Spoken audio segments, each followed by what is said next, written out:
Hello and good evening. I'm Melisa Idris. And I'm Sharaad Kuttan. Welcome to Consider This, the show where we want you to consider and then reconsider the news of the day. Let's begin with the National Strategic Plan to address the causes of underage marriage, which was launched today. Now, this is a 5-year plan that aims to end the practice of child marriage in Malaysia. It's got 16 strategies and 58 programs that will be executed by 61 agencies. So that's a lot of agencies that they need to coordinate with. And also perhaps a reflection, Melissa, of the deep complexities involved in this issue. It's not simply about legislating against marriage, underage marriage, but actually recognizing why underage marriage occurs in the first place, where it occurs, the variety of communities that where this practice does in fact emerge, and also to think about the ways in which you can affect social change in a way that's not either damaging or destructive to communities, that recognizes that some deeply held values and practices don't go away so easily. I completely agree, and I think for me this is encouraging because what this roadmap essentially has done is that it has shown to me that the government has really deep dived into this and identified the real causes that allow for child marriage. Some of the causes, I think they've identified 6 factors that go into this. Poverty, a lack of access to reproductive health education, a lack of access to education itself, or poor school attendance, as well as society's stigma that marriage is the best choice when it comes to solving problems. Also, the issue of loose laws that allow for child marriage, as well as a lack of data, marital data, and divorce rates for underage marriage. Yeah. Also, I think, Melissa, if we cast our mind back to the time in which the Deputy Prime Minister was pilloried, she was criticized heavily for her stance on child marriage, and I think it was a question of tone and a perceived lack of a will to deal with this thing. Inaction, right? Yeah, inaction. And I think now, in hindsight, perhaps we should have given the government benefit of doubt, because while putting this roadmap together, it's not like you can announce this, while it's still bare bones. But now they have announced it, and the pros for this, I think that what's heartening here is that the government has a plan and a timeline to work off.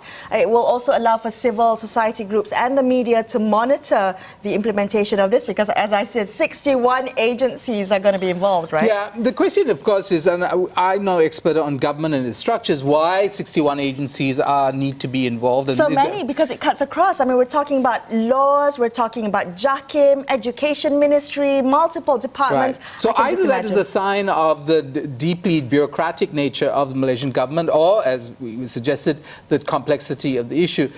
Then the question arises, and the timeline seems, it seems more than the electoral cycle will allow for.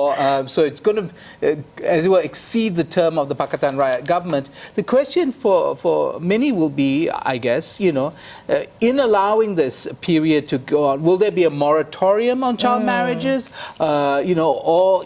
Will, in some people might find this, that we're sacrificing some girl children on the altar of this rather slow process of stakeholder consultations and aligning laws and such and such. Moratorium would be a really interesting proposal to look into, Sharaad. I also am curious to know now that this has been launched, I wonder where the backlash may come from, if there is any. Who will oppose this roadmap and who would attempt to derail it? Well, okay, let's take a look at other news. We have the Prime Minister, Tun Dr. Mahathir Mohamad, today occupying the Education Minister's office for the first time since his appointment on January 3rd. He also said today that it is, quote-unquote, not fair for the government to provide free breakfast to those who can afford it. If I may quote him, he said, to provide breakfast to all means that those who have money, those who are rich and eat a lot at home, will also get it. Now, the first phase of the free breakfast program will roll out this Monday at 100 primary schools nationwide. Well, I guess many responses to the Prime Minister, including the fact that perhaps parents who are wealthy and who are already giving their kids breakfast at home will manage that situation and not allow their children to become obese as a consequence of doing double dipping, breakfast at home and then breakfast at school. I don't really think that is the issue. Neither do I. Right. So then the question is, what is this behind the Prime Minister's concern? Is it that we have a policy that's not targeted? It's broad-based, which on one hand might be actually easier for implementation. Correct. You don't have to means test, you don't have to decide who's needing, who's not, who's getting breakfast and who isn't. You just give everybody the breakfast. And in fact, many people on social media have already chimed in saying they think this is a good idea, that in fact it doesn't stigmatize the needy kids and it allows all the kids to share a common breakfast, which probably is a good thing. Well, and it's not just on social media, Sharaad, but research has shown that stigmatization of poverty is real. Now, in 2015, 29% of the 1.4 million eligible children in the UK did not participate in a free school meal program because they were feared of being bullied, of being labelled. In Canada, it was the parents who were resistant to send their children for school food programs because that would mean that they would have to declare their poverty in order to obtain aid. So research has shown that to segregate children when it comes to breakfast programs or free meals at schools, there are unintended consequences to the children. And I have to say, nutrition is also a really key aspect of this. Tackling nutrition in children cannot be confined to only the B40 group. Malaysian children suffer what experts call the double burden of malnutrition, which is you're malnourished or undernourished, undernutrition, and also obese in the same population. So you can't just, the double burden targets happens to all children, so it's not just the B40. And if you take a look at the free program, the free breakfast program, isn't this a wonderful opportunity to instill good eating habits within an entire generation? We could change the eating practices of an entire generation. This is our chance. Well, potentially, right? And I think in the past there have been programs that were well-intentioned, but in many ways under-researched, like, say, for instance, giving milk. I've heard of milk programs where the children are either lactose intolerant or end up taking the milk home for their puppies or kittens. The point is, if it's well thought through, this is a policy that was well-researched, and I believe it was tested out, and you have nutritionists behind it, yes, then this could be good, because we do have a problem. It seems that children are starting their day hungry, and if the intervention can happen, especially in schools, then why not, right? It seems like a good program, the cost of which some people might think it's extraordinary,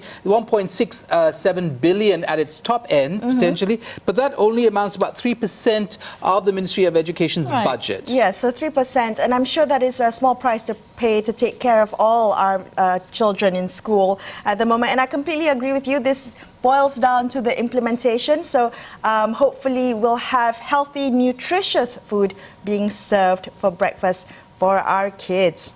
All right, we're going to take a closer look at the Malaysian Media Council after this.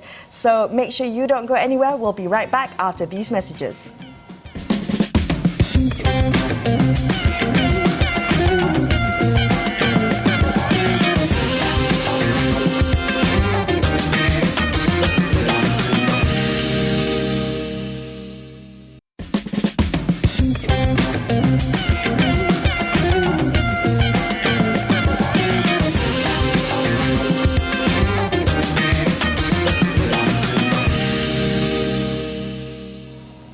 Welcome back to Consider This. Melisa and Sharaad here with you. Today, the Communications and Multimedia Minister Gobind Singh Dio announced the appointment of a 17-member pro-tem committee for the Malaysian Media Council.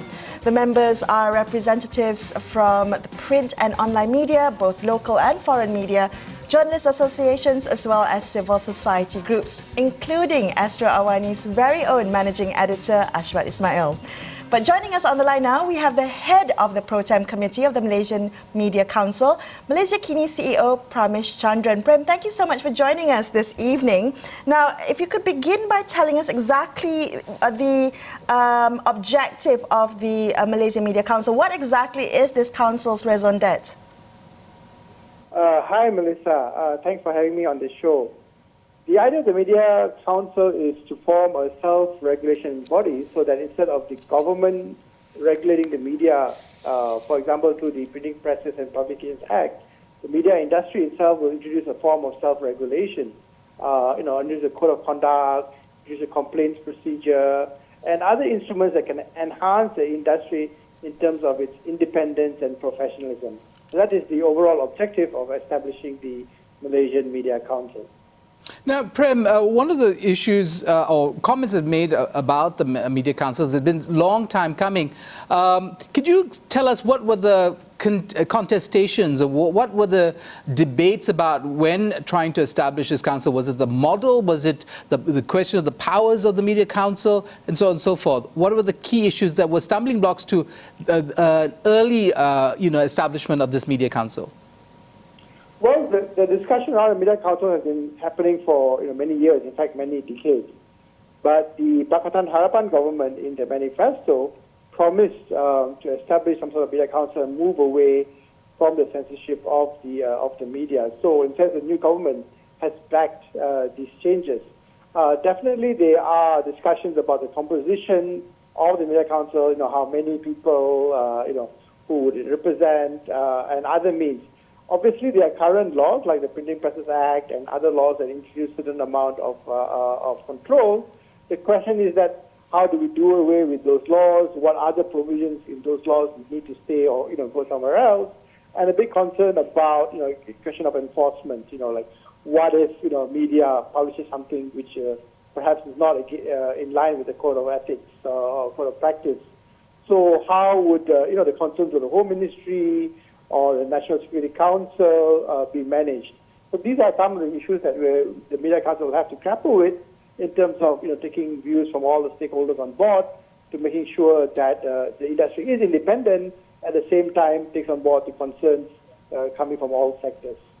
Okay, Prem, so as head of this Pro Tem committee, could you tell us how you view self-regulation? What exactly does this mean through the perspective of the Malaysian Media Council? Well, many countries have a media council, so it's not something abnormal, and there are actually models that we can follow and use. In fact, Indonesia has got quite a good media council model. So there are lessons to be learned elsewhere. I think at the end of the day, if the industry itself is able to form some sort of self-regulation, what does the industry think about independence of media? How do you look at balance, accuracy, fairness, including not just in the private sector media, but also within the publicly owned media such as RTM and Bernama, then I think we can successfully move forward and create a very robust and independent media environment. Prem, I imagine you have a lot on your plate, or the council will have, the Pro Tem committee will have a lot of its plate in terms of all the issues that you already outlined. But what about the question of ownership of media? We have a concentration of ownership in the hands of a few big companies. That impacts the democratic nature of the media in the country. Is that something that the Pro Tem committee is going to be looking at? There have been some representations along those lines. Some groups have said that perhaps media should not be owned by political parties. But that's something up to debate. I think again, there are various models all over the world, and we'll have to look at it in our context whether that is suitable. So that will definitely be discussed. But I can't say for now how that discussion will take place. Okay. Well, my final question to you, Prem, is that with this council now, will this mean the end of government censorship of the media? Well, we definitely hope so, that there is much more independence and that the government will not interfere and censor the media, but that the media will self-regulate and be able to, among ourselves, decide what is proper and what is not proper. Well, thank you so much for sharing those insights with us about the Malaysian Media Council. That was Prime Minister Chandran, the CEO of Malaysia Kini, recently appointed head of the Pro Tem Committee of the Malaysian Media Council. Now we have joining us on the line Gayatri Venkataswaran, Assistant Professor at University of Nottingham, Malaysia. Good evening, Gaya. Thank you for joining us. Now, What did you think about the announcement of the composition of the committee, the Pro Tem Committee of the Malaysian Media Council? Do you feel like all the stakeholders were represented? Good evening, Melisa and Sharaad. Well, I think it's at least in terms of moving forward as a working group. I think it's a good starting point, but I also think that actually there could have been a bit more room to sort of include a bit more civil society representation, because I think it's important to also think that the Media Council is not only a media issue. I know at the same time it's also a first experience for a lot of us in Malaysia, but I think had there been opportunities, and we hope that we can raise this also within the Pro Tem to say that I think having a bit more civil society scrutiny and participation would also help steer the discussions about the Media Council a little bit more solidly, because again, it's the Media Council serves a certain purpose, which is also to raise public sort of confidence, in the media. So having that external eye sometimes from outside the media is quite an important thing to have. Guy, we could also focus on the public, as you mentioned just now. It's not clear to me, and I think to perhaps other observers, that the public itself knows and quite has the vocabulary to deal with a mechanism like that. We have had in the past various groups, civil society groups, if you like, coming up and demanding censorship of media organizations, of individual authors or writers. There is, a tendency in society to want to shut conversations down. How do you think the Media Council is going to deal with that end of civil society that in fact isn't particularly democratic? Sure. I think that, this is, of course, a concern in all aspects. It's not just about the media, because, you're also talking about broader spaces in which speech is exercised. But I think this is actually an opportunity to clarify some of these issues, because I think as far as the media is concerned and where the Media Council comes into play, it is about the ethical and professional standards and holding them accountable on those grounds. And I think so the discussions about what ought to be within the code of ethics will be very, very important, and it must reflect that accountability towards public. But I think the process, and I personally hope that there will be enough room to have public consultations and use the process to also get people to understand what they can expect from the media and from the Media Council. And in fact, even when the Media Council is formed, part of its task is actually to conduct the kind of public awareness. So, as you said, Sharaad, it's the vocabulary that needs to be mainstreamed, and I think that's an important process.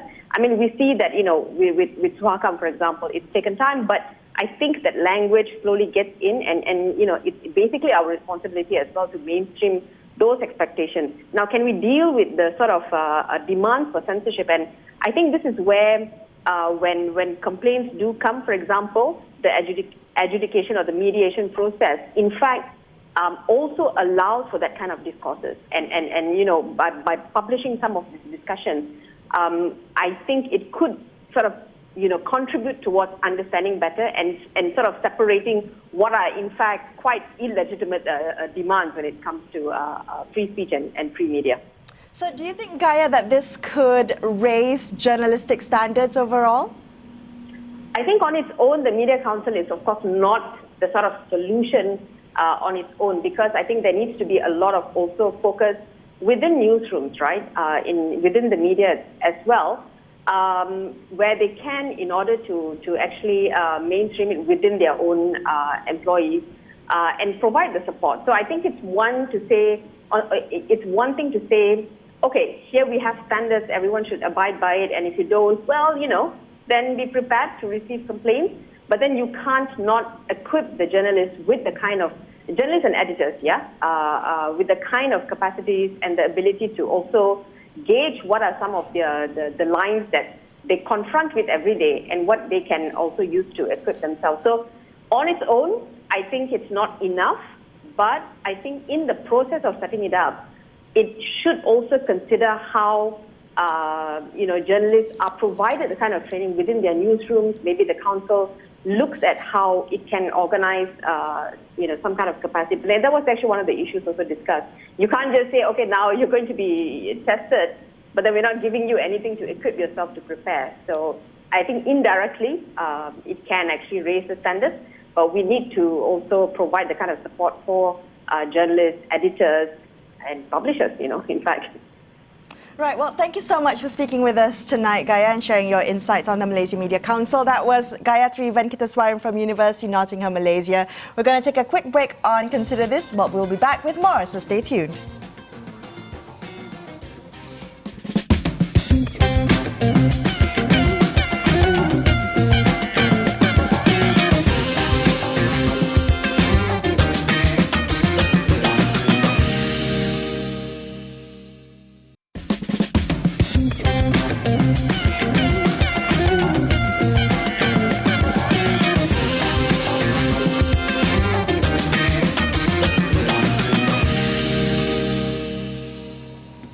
Thank you for staying with us on Consider This. Melisa and Sharaad here with you tonight. And here's what we want you to consider tonight. Kelantan Deputy Menteri Besar Datuk Muhammad Amar Nik Abdullah has confirmed that the purchase of Mercedes-Benz was not just for official use for the Menteri Besar, but also for use by other state leaders. A total of 14 Mercedes-Benz cars were bought for the State Executive Council members as well as the State Secretary.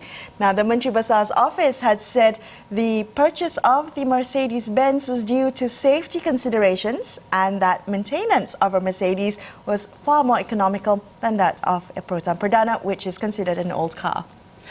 Okay, where do we begin with this, Melissa? There's so many interesting sides to it. Because, one of the more interesting games in Malaysia Baru is mocking politicians for their double-speak or the lack of consistency in the positions they take. Of course, with this particular incident happening in Kelantan, there was a whole issue of Buy Muslim First, and that acronym has been turned to Buy Mercedes First. So, right. But whatever it is, I mean, politicians do need transport to get around. I believe the Ecuadorian president very famously drove his old car around. Well, I don't know enough about cars to know about the safety specifications of cars. Neither do I know about the maintenance costs of cars. I admit my lack of knowledge on that. But I believe all cars on the road ought to be safe, minimally. How much insulation do we want to provide for our politicians? Well, I'm not clear. I mean, they could go in armored cars if, tanks. Go to Parliament in tanks. I have to say, though, one thing that really strikes me is the optics of this, right? So how does it look for you, if you were in Kelantan and you saw your Menteri Besar driving around with a luxury car, you saw the State Exco driving around with luxury cars, would you feel okay with that? And I'm just wondering, which is interesting because for many people, looking at their leaders drive around in expensive cars might actually give them a sense of some reflected pride, and they might think this is great. This is really? a show of power. It's a show of wealth. It's a show of that they've achieved something. We all have collectively achieved something, as opposed to the criticism that comes from a different segment of society that sees this as politicians aggrandizing themselves, taking resources they say they can't give to poor people, but very happily spend on themselves. So I think the optics are multiple in this case, and it's up to the politician to decide whether there's going to be political cost to doing this. Yeah, well, we'll have to see how the conversations around this develop as we may see the cars on the road. But unfortunately, that's all the time we have for you tonight on this episode of Consider This. I'm Melisa Idris. With me, Sharaad Kutan, signing off. We will be back with you tomorrow. Thank you for watching and good night.